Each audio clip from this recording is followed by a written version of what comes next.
Hello, everyone, and welcome to a brand new episode of the Second Age Show. I have to say up front, this one's going to be a pretty exciting one. Not to overhype, guys. Not to overhype. I've already been overhyped, and I know what we're talking about. My expectations are too high now. And with me, we have the always trusted Strider. How you doing, Strider? Well, not too bad, my friend. Put a hood on. Excited for another one. It's been a bit of a boring times around Brie and so on. So I'm happy to have a fun lore discussion tonight with you fine gentlemen. And yeah, pretty good.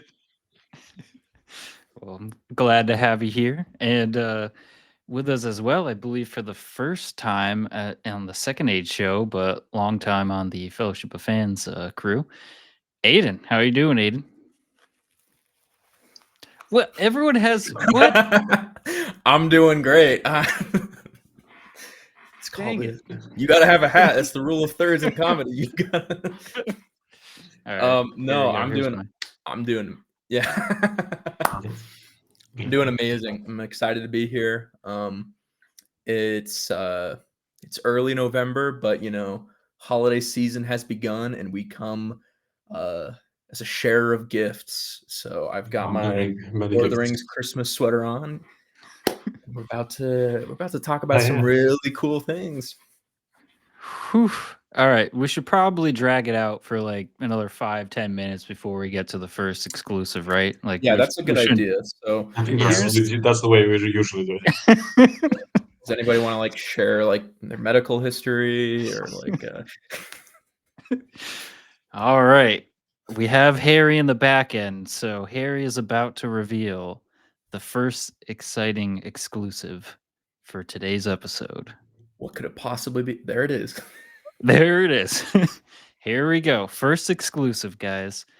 Elrond and Gil-galad will travel to Numenor to request the support of Farazan and the Numenoreans in defeating Sauron in the Rings of Power, Season 3.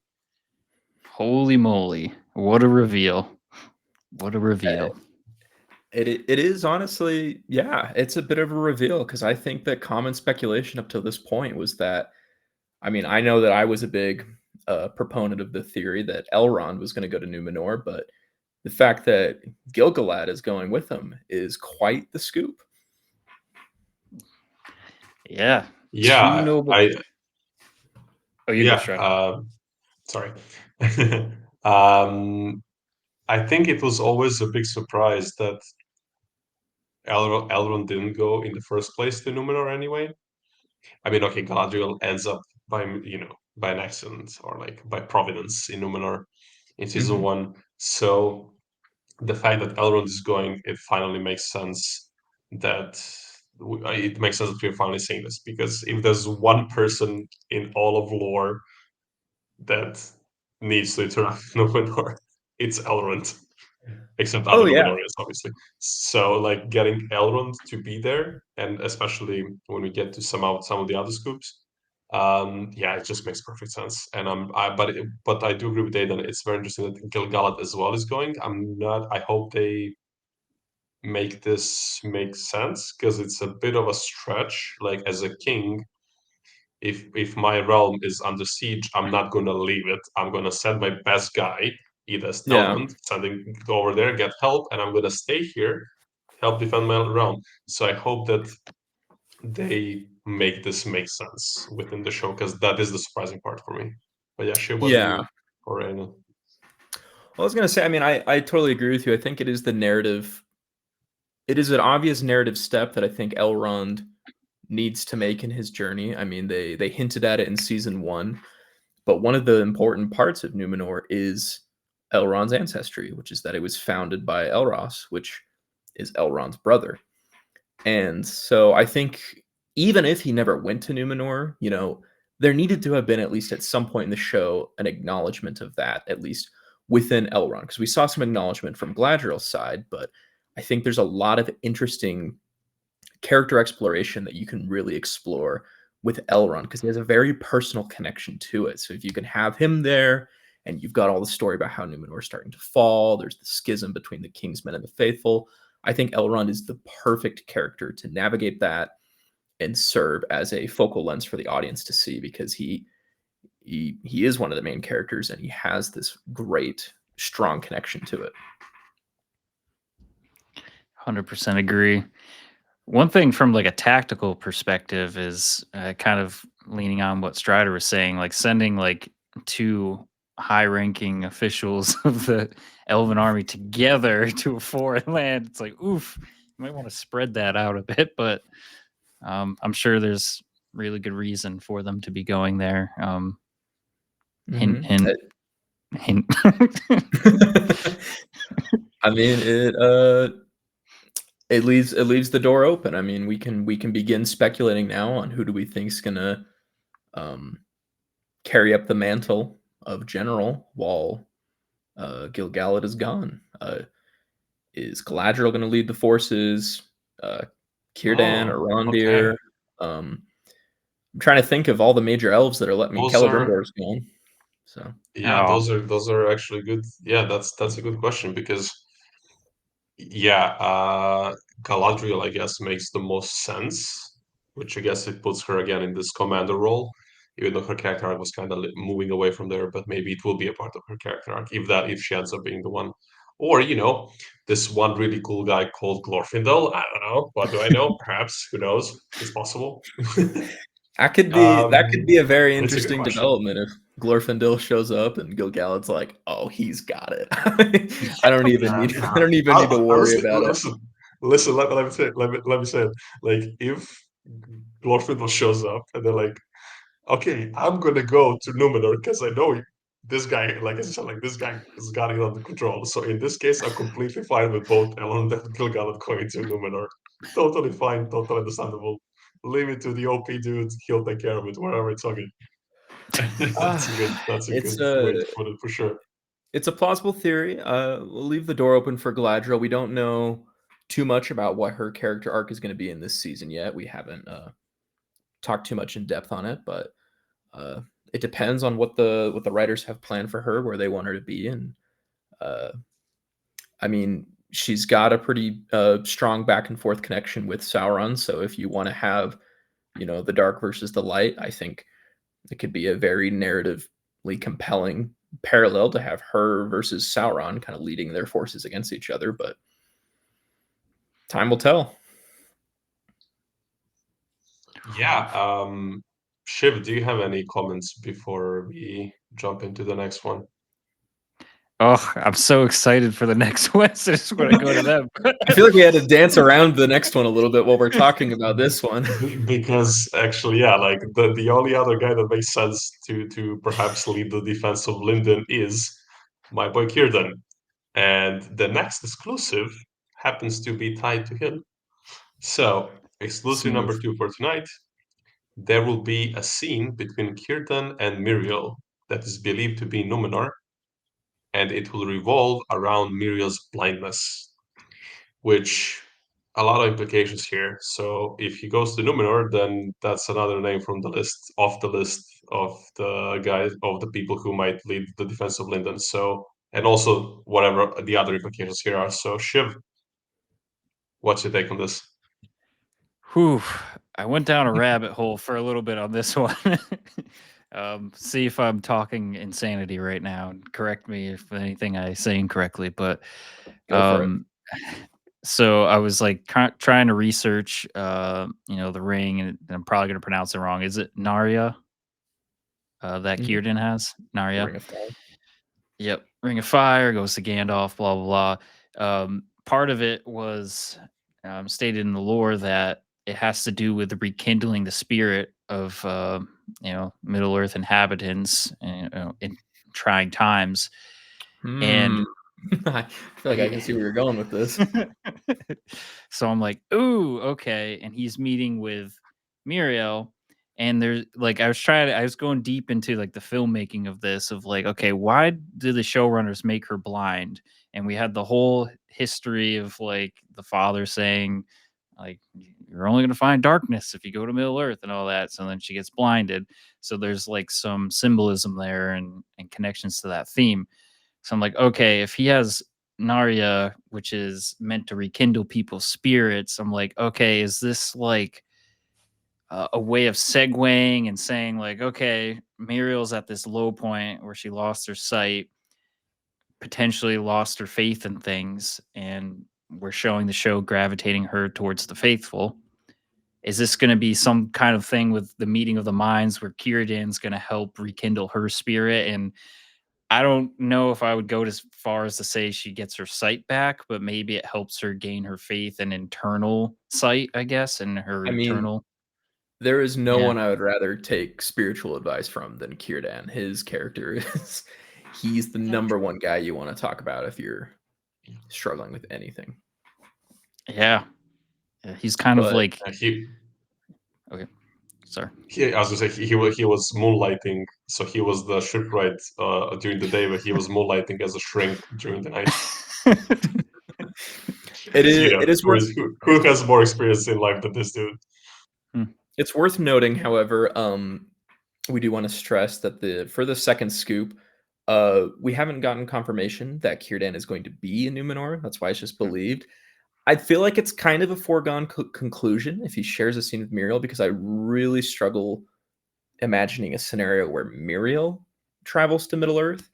So to me, this seems to say that Círdan will end up there, which is kind of a wild implication because, I mean, when Galadriel went there in season 1, it was very tense, and Miriel was still half in charge. And now that it's like full blown, the Kingsmen have taken over. The idea of all 3 elven ring bearers, or I guess no, sorry, Galadriel's not there. I was confusing because Elrond is, I guess, technically one in the future, but he doesn't have it yet. But these 3 elven lords returning to Numenor, I feel like that's going to add a lot of interesting drama, I'm sure, and could lead to some schisms. Yeah. Also, I'm kind of now hearing the way you put this together. Or actually, let's just say first, Shiv, I do like the theory that you said. Whether he ends up curing the blindness or it's more like just like this spiritual assistance that he offers.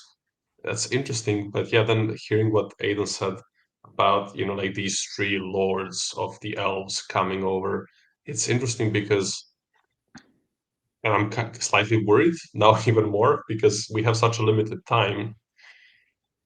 Will they have enough things to do with all 3 of them in Numenor? How long will they be in Numenor? If we assume that Círdan is also going and so on, what are the things they can do with them there? Where will this focus be? It's quite an interesting thing to think about because also like maybe we would benefit more if Círdan did stay in Linden and perhaps he was there to support whoever ends up being the commander. If we assume there's going to be a commander, maybe there will be like a quiet piece in the couple episodes there, getting some breath, catching their breath, and so on. I don't know. There's a lot of obviously moving parts. It's hard to put everything, but like it is an interesting thing to think about narratively. Does it make sense to put all these 3 big names, poof, and put them over there, and we kind of leave Linden rather empty, I guess. Yeah, honestly, maybe that's what happens in this season. Is maybe it starts off and like, because here's one of the things that I always struggled with in season 2, which is that they didn't really do a good job of making it clear whether or not the entire army got sent to Mordor or whether they were able to recall them in time and go to Lindon, because it seemed like they had a pretty sizable force, or not Lindon, sorry, Eregion, to defend it. So what if that was the whole army and they did get decimated, and that's the reason they all go to Numenor? They're like, we're the only ones left, so there's no point.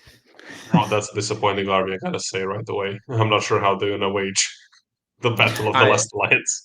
I don't think that's true at all. I'm sure that more elves are just going to appear out of thin air, but it would be funny if it was like Gil-galad goes like, well, there's no one left to rule. It is a tricky thing how they, because especially when it comes to elves, I mean dwarves as well, but especially when it comes to the elves, Tolkien has been, notoriously vague about the size of armies and everything.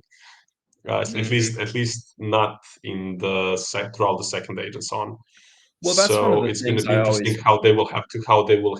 Uh, it's an interesting task in front of the showrunners where they have to like navigate and figure out how to balance this out. Like, okay, we got lots of people in a region. However, now we are fighting a war, and then 2 seasons after this, we're going to have this huge epic battle. So, like, to make it all make sense, like across the way to get to all the points, it's going to be an interesting thing Honestly, I how mean, they all the navigate all people, the battles. And, yeah, yeah, all the people complain about this show being untrue to the lore. I think that's the realest part, that it is true to the lore. Is like when I read the Silmarillion, I just spend the whole time going, how are there still how are there still elves left to fight these battles? Every chapter is just about like unending massacres. But I mean, that's Tolkien for you. He doesn't spend a lot of time in the minutia. So, but speaking of battles, I think it's time for the next leak. Oh yeah. I can make a really dumb segue as well as your segue All here. right. So, Dumb segue, and then we'll transition more smoothly. So dumb segue. Um, we just mentioned a lot of elves are potentially going to Numenor this season, which might stoke a lot of fear in some of the Numenorians, where they're saying that the elves are going to take their jobs. Well, they start seeing a lot of elves popping up over there. They might really start to get scared. So that's yeah, which that's leads to my this exclusive, which is apparently the main battle this season is going to happen in Numenor. It will be between the Kingsmen and the Faithful, compared to Middle Earth. This is a really interesting exclusive, and I was pretty surprised when I first heard about it. I'm very, very curious to see where it goes from here. But um, from what we've heard, there's going to be quite a big uh, battle in Numenor. There's going to be a lot of set pieces that take place there. We have heard that there's obviously still going to be schisms in Middle Earth and fights there. I mean, it was teased directly by Amazon that the War of Elves and Sauron is uh, going on in earnest. But it seems like this is an exclusive we're sharing now, which is that um, the main battle, or at least the main set piece of conflict this season, um, is going to be in Numenor. So, what do you guys think about that? What do you make of this? I can say, I love that we're kind of getting into the weeds now, the Kingsmen versus the Faithful. So getting this exclusive that there's going to be main battles surrounding this is pretty awesome. What I'm kind of Yeah. looking forward to in I don't know if it's a sadistic way, but how do I how do I word this? I guess a gentle way of wording it is the unfair treatment of the Faithful piques my interest. And, brilliant way some of to say that. The dramatic pause was worth it. I was like, please get up, get to it. Well done. so I Yeah, I'm curious how they're gonna depict that in this show, and I don't know if we're getting that particularly this season, but it sounds like we're getting at least the start of that, and yeah, really looking forward I to it. I'm just happy we're getting Numenor leaks. The fact that like the main battle or set piece or whatever they're going to do is at least in some part going to take place in Numenor this season is exactly what I want to hear. And honestly, the more that I sit with it, the more it makes sense and the better I feel about it. Because a part of me is like, oh, this is supposed to be the War of Elves and Sauron season. With the main battle should be there. But think about it. We just got one. We just got a Region, which was Yeah. basically, I mean, it was Adar, but it was basically orcs versus elves. That was the big elven battle.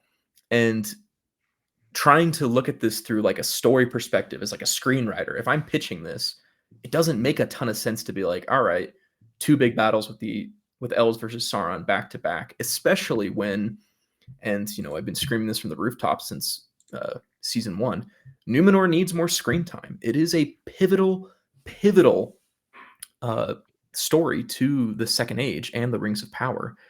And there's some big things coming that are just not going to stick the landing unless we can start to build up some actual intrigue and expand the characters in Numenor. I think season 2 did a good job of starting to make me care a lot more about some characters that I thought were interesting, but ultimately not super compelling. Whereas now I think Elendil is a lot more compelling of a character, where in season 1 he was just kind of, captain of the Seaguard archetype.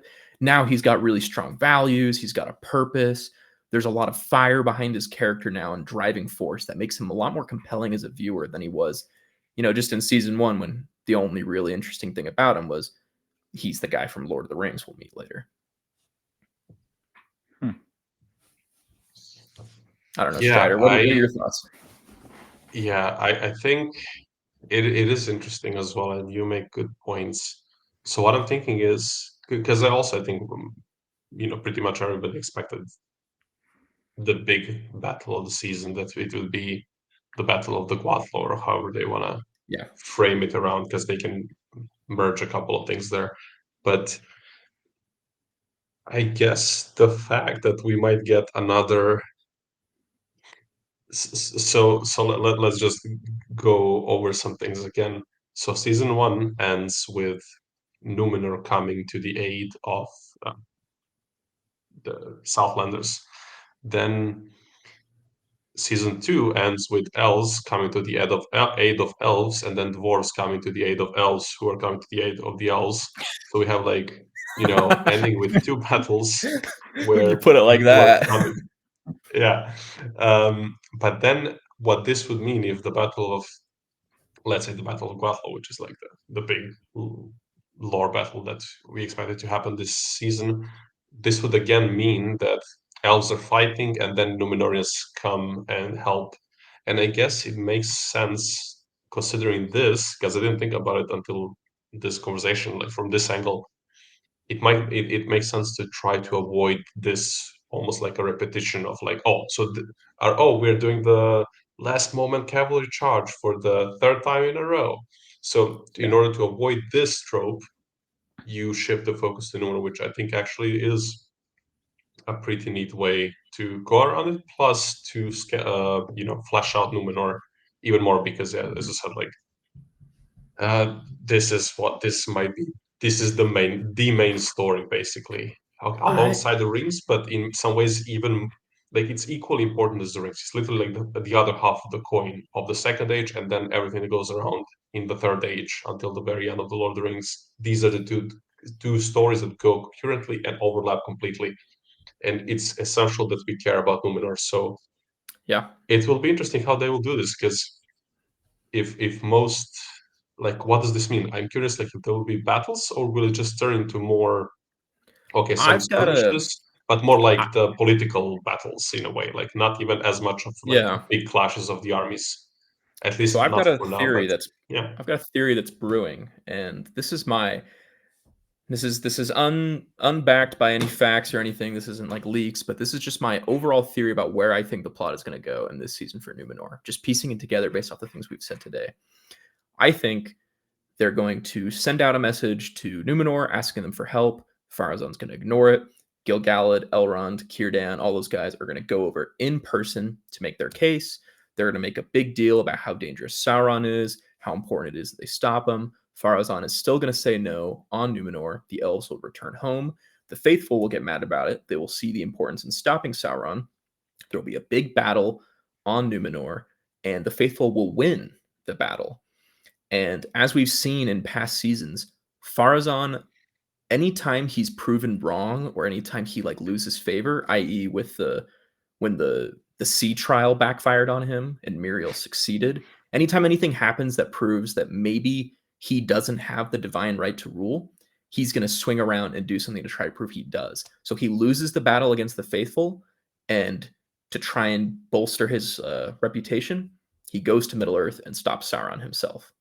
And basically says, we don't need the faithful. Look, I did it.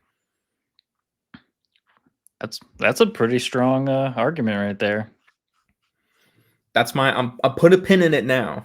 I have no evidence to back this up, but We need the chat to keep a scorecard of how many theories we've gotten right, because I don't even remember what I said last time. And like, I have so many.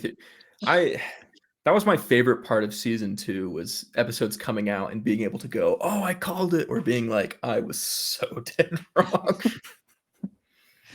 But this is I've gotten yeah. so dead wrong on so many of these. Oh, I know. Like man, like 80% of things I thought would happen did not happen. I remember being That completely right about how season 2 would end with them going to Rivendell and feeling super excited, even though it's a very obvious conclusion when you think about it. But yeah, I remember yeah, that was such a high but of I being think like, oh it's my god, more for like the people who like maybe really know the lore. It would make sense. Like I mean, yeah, yeah. that was a pretty good guess. Um, But speaking of Rivendell, yeah. Speaking of Rivendell, subtle, very subtle. yeah. All right, speaking of I'll Rivendell, there is a This is the one I'm most certain excited actor for. who goes by the name of Robert Arameo, and the exclusive number 4 for tonight is Dun, dun, Robert dun, dun, dun, Arameo, dun, dun, who dun, dun. plays Elrond, will also play Elros, his twin brother, the first king of Numenor, in The Lord of the Rings, The Rings of Power Season 3, and will be in the flashback scenes. Hell yeah. I'm All so right. That's excited a for huge this. one. This That is is a so huge cool. one. Well, let's go. I want to hear it. I'll jump in first, I guess. So I'm gonna jump off of something that Aiden said earlier about kind I of don't know why this made me laugh. That's him. Elros. Um, Aiden was kind of mentioning the importance of building the stories around Numenor and how we want to, paraphrasing here, but we want to care more about the Numenor storyline for kind of the ultimate ending that we're going to see later with those particular storylines. So, with that, if the exclusive we have here is that Robert Arameo is going to play Elros, that can only mean one thing. If I had to guess, He's playing Elros. he's playing it. No, the flashback scene for this season, most likely, maybe even the first episode's going to be Elrond focused, and we're gonna see the relationship between him and his brother and the decisions they made, where Elros moved towards being on the side of men, and Elrond chose the immortality of elves. And I think that's a good kind of way of setting up this season if we're going to kind of get into the whole faithful and Kingsman strife. Is what better way than showing like the decision made by those two brothers long ago of like, hey, I'm going to move towards the Dunedain, and I'm going to move towards the elves.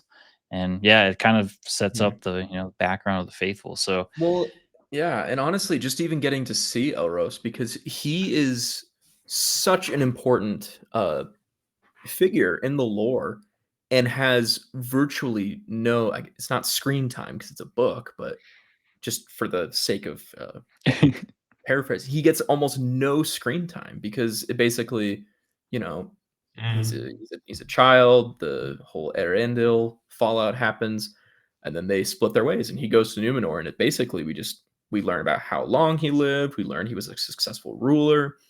He founded Numenor, but he gets very little in terms of exposure, characterization, as opposed to Elrond, which is one of the most fleshed out elves in all of Tolkien's lore. And so, even just getting to see, I mean, the showrunners put their own spin on it and explore what their relationship between Elrond and Elros might have looked like, how they might have felt about it. We get very little about, I mean, that's got to be a hard decision to see, your brother and your last family member alive in the world decide to um, choose a different path from you and basically know that one day he's not going to be around anymore. So I think that adds a lot of really cool uh, character moments for him. And will help further explore the theme of mortality, which is a huge underlying factor in the Numenor plot and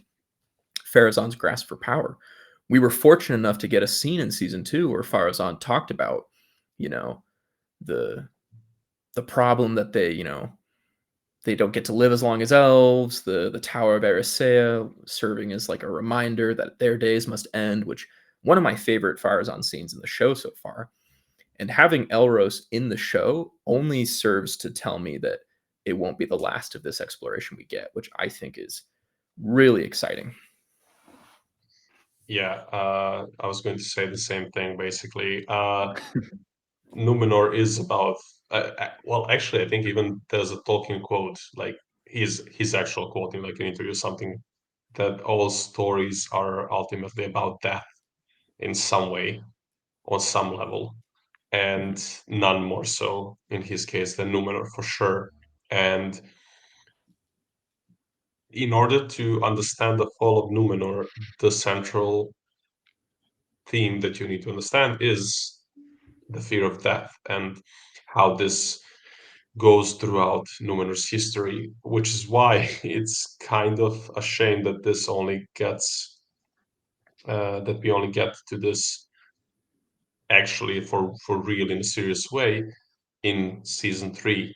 But I do like the idea, Shiv, that this could be like the opening because it makes sense. Yeah, it's like okay, it sets up the history of it, and it sets up the what do you call it? Like the importance of this trip for Elrond himself. However, yeah, it's like basically the key for understanding what's going to happen in Numenor. Because for Pharazôn, I mean, for all of them, like the level of like an insane traumatic cultural shock to get this guy to show up on your shore, be like, "Hi, so that thing that happened 2,000 years ago, your king, I'm his bro." Like I'm his twin brother. That's such an insane thing that cannot happen in real life. And yeah, I Yeah. think it's going to be one of these scenes that might be like the greatest scenes of this show. Especially if they like set it up properly. This is really, really exciting to see, and I look forward to seeing how Robert Romeo does this. And like, will they have like a scene with both of them, like saying goodbye or whatever? Because you can make like there's so many ways to approach this, and all of them Mhm. are more exciting than the other one in like just literary themes terms. I Really also excited about think this. I also think it would be a great way of exploring this because I think we ultimately know that when Sauron goes to Numenor, he's going to use the fear of mortality to kind of, gain dominion over them and like kind of sow their fears. And I think having Elrond go first and try to deliver the counter message is really going to put that into contrast and show once again just how great a deceiver Sauron is and how, expertly he can twist things. And um, I can't wait for it. I think this is awesome. And Robert Armayo has delivered one of my favorite performances in the series so far. Uh, and so I'm excited to see kind of how he approaches Elros and how the performance differs from Elrond, uh, and how they're going to make him look. I don't know. It'd be kind of cool to see him uh, in a different costume than the one we're used to. Yeah. Oh man. I wonder if the scene of Elrond going to Numenor is him going up to Pharazôn and saying, "Look at me. I am your captain now." Such a joke. Oh, uh, You know, um, in all of oh, this. Oh, sorry, Shiv, you were. I thought, yeah, no, you can go on, and no, I insist. you go. Oh, I no. It's your time to shine right now. so anyway, I'll no. I mean, no, I was going to say I'm not sure how to fit in. So our wizard behind the man behind the curtain, if he can put that photo again of Farazon in his lovely suit on the coast with Gil-galad. The thing that I'm curious about is where that particular scene that the set photos got leaked some a while ago in on the internet. Where does this fit in all of this? Because it's like Farazon is wearing kind of like almost like battle armor, and it seems like it's it's like some official event. It's like maybe the official announcement of traveling to Middle Earth, or the official announcement of the Alliance, or something like this. Or maybe Or do they know? Do they get like a vanguard message that the elves are coming? Like there's like a messenger that comes first, and then they're saying, "Hey, these lords of London are coming over," and then he's there to welcome them. Like it's just an interesting, especially because if you look at him, like this looks like armor. He has a sword, so I'm really curious where all of this will fit. But yeah, well, maybe he's overall, already it's on his way just to fight the faithful. Maybe that battle is going on like right now, and the elves show up kind of in the middle of that conflict. it could be, But but I feel like this might happen like fairly like I would expect this to happen fairly early in the season, like in the first half, in like the first 2 3 episodes. So that would mean that there has been like a very big escalation. I'm not saying it's impossible. I'm saying it quite is, just that has different implications, because that means that the conflict has already escalated to a very high level, and we saw a lot of it off screen, basically, in that case. So yeah, I just think it's like a very interesting thing to think about here, especially because I feel like this more reads all the photos and so on. It more reads like an event, like an official state event between the two kingdoms. yeah, but and that's all we have. So Yeah. we should probably have our final thoughts. And I'm curious from everyone on the panel, what is your favorite scoop out of all these? I think we had four. I think this was an action-packed episode. Yeah, a Today. very Numenor leak this week. I would say for me, my favorite is the last one. I'm really curious to see Elros depicted and what they're gonna do with that character. So I'm shooting for the twin. How about you, Aiden? I'll go with I'll go with the Numenorean battle, because it is an interesting plot point that I'm curious to find out more about. And it's a sentimental scoop for me, because it's the very first Second Age show scoop I ever announced, and hopefully it won't be the last, but we'll see. Harry's going to pull me aside after this and be like, "You shouldn't have said what you said today." But Nice. no, It happens to all of us at some point. yeah, Harry Harry shows up in my closet at night, and he makes sure that I maintain the NDA that I Yeah. never signed. Yeah. How about you, I think Strider? for me, yeah, I'm kind of torn between these two, honestly, because they both have such cool implications for the story. To shift the focus, as it rightfully should be shifted, to Numenor, like especially in the next season or two, depending on when they're gonna do the big thing that happens in Numenor.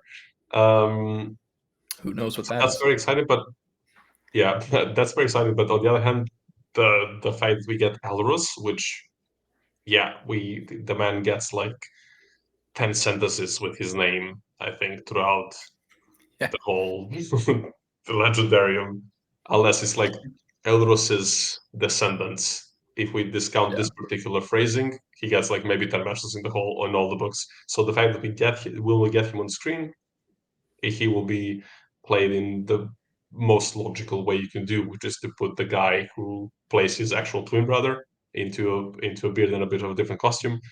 That's amazing as well, and especially because Shiv, I think you said like to start the season potentially. We're not saying this is happening, but it's such a great theory to start the season with this flashback where we see Elrond and Elros, or just Elros. It is thematically one of the most important scenes. Like that's going to be one of the most important scenes in the whole show, basically. So I don't Yeah. know. I love both scoops of these. So yeah, it was a great week. It was a great episode for the Second Age show. I gotta say, I really had fun. Yeah. And on that note, I have a surprise exclusive that I'm Oh gonna boy. make right now. I'm just gonna draw for dramatic effect while I make Harry sweat because he doesn't know about this. So I hope Harry's sweating right now. Wait, this isn't what we talked about. The fifth exclusive, which may get edited out of this video if I don't do it What are you correctly, gonna say? is the Second Age show will be back in 2 weeks for the next episode. So we are coming to you in 2 Whoa! weeks with the next exclusives.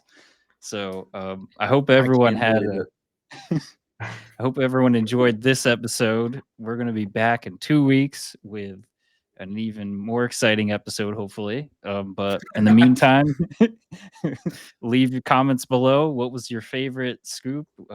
Did we say anything completely insane today? And you're like, where did you guys come up with that idea? Let us know. How many insane things we said today? Yeah. How many insane? We ramble. I'm guilty of rambling. So yeah, let us know. Give us some ideas of like what do you think the next scoops are going to be? Like what are you looking to see? And yeah, we'll be back in 2 weeks time for the next episode. So I'd just like to close out by saying thanks, Harry, for giving us this opportunity to kind of rejuvenate the fandom here with some awesome scoops that I think are going to have us talking for the next couple of weeks. And as always, thanks for being here, Strider, and appreciate Yeah, your man, time. thank you for hosting, and awesome to have Aiden here for the first time. Yeah. Yeah. Like I said, hopefully it's not my last. We'll see. We'll see what the fallout is. Just to give you like an extra, like if this is, it won't be, but like if this was for whatever random insane reason your last time here, because maybe a meteor strikes and kills us all, or undead, whatever, unalives us. Golly. It was a banger of it was a banger of an episode. Like these were wild scoops. You know, If this is to it be my wasn't end, like, I would have it be such an end. yeah, this is one end worthy of memory. It would definitely Awesome. be a shame if a giant wave were to hit us before 2 weeks time. So let's hopefully that That would be let's a make sure shame. that doesn't happen. Oh boy. All right. On that note, this was a fun night. Look forward to talking with everyone in the next couple of days when this thing releases, and in 2 weeks we'll see you then. So thanks everybody. Until next See time. ya. Bye.